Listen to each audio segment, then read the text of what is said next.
دوسرا اصول یہ کہ تم تقوی کو اپنا شعار بنا لو۔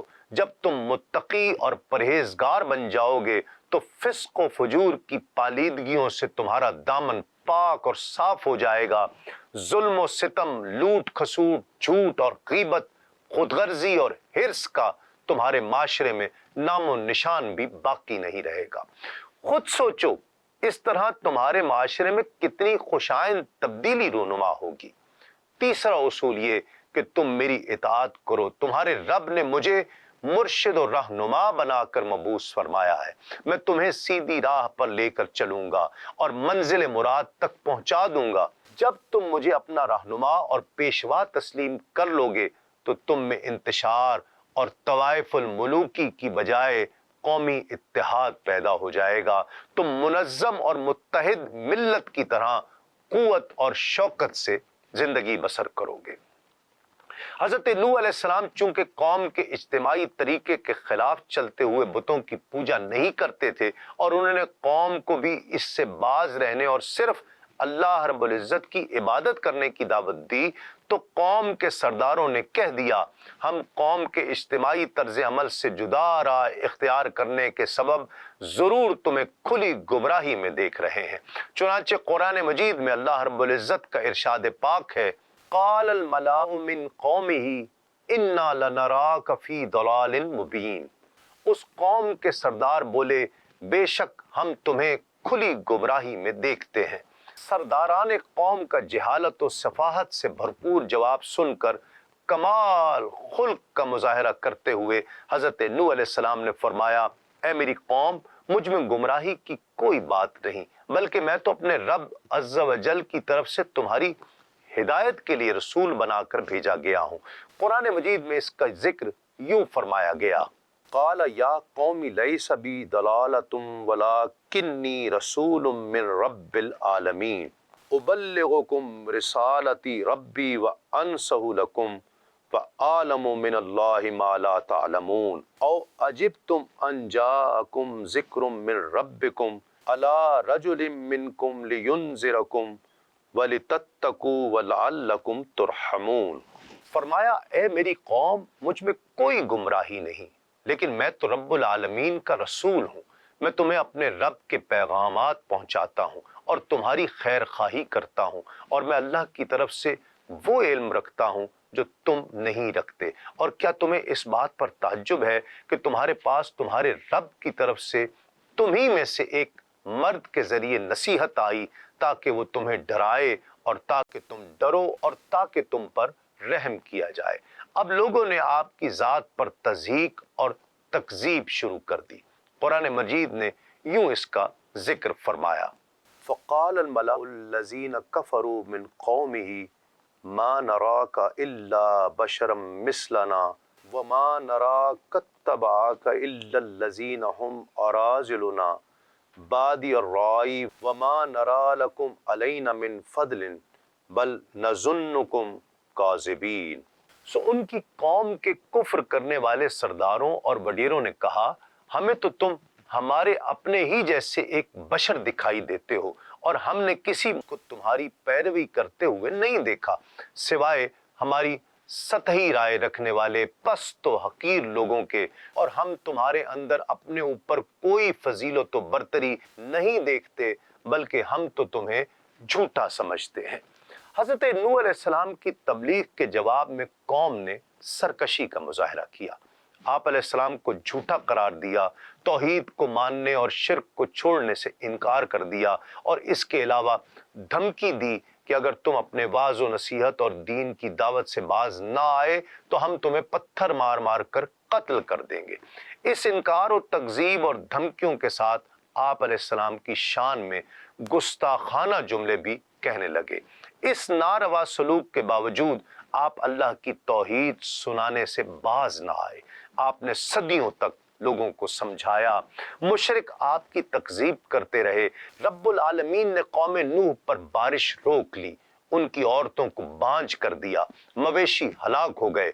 اب نوح نے قوم کو استغفار کا حکم دیا تاکہ مشکلات ختم ہوں، جیسا کہ قرآن مجید میں ارشاد باری تعالی ہے، فَقُلْتُ اسْتَغْفِرُوا رَبَّكُمْ